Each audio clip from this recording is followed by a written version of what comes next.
สบายดีพี่น้องสบายดีมื้อนี้เรามาเลี้ยงงัวนำกันเนาะกระเบาตอกเด้อพี่น้องเด้อ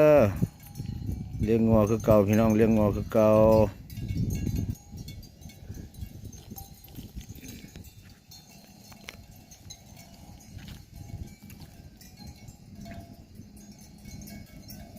อากาศดีพี่น้องอากาศดีมื้อนี้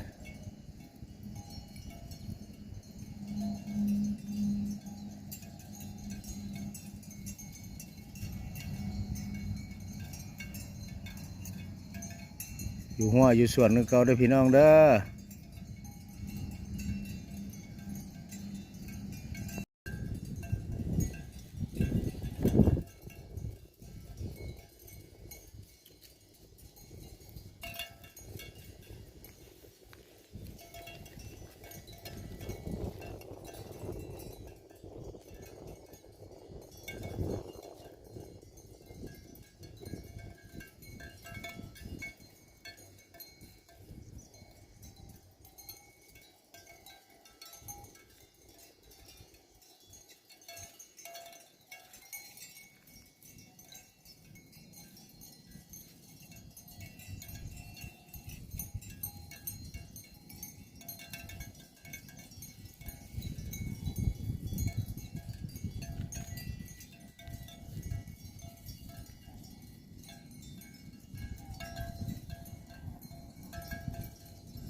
สร้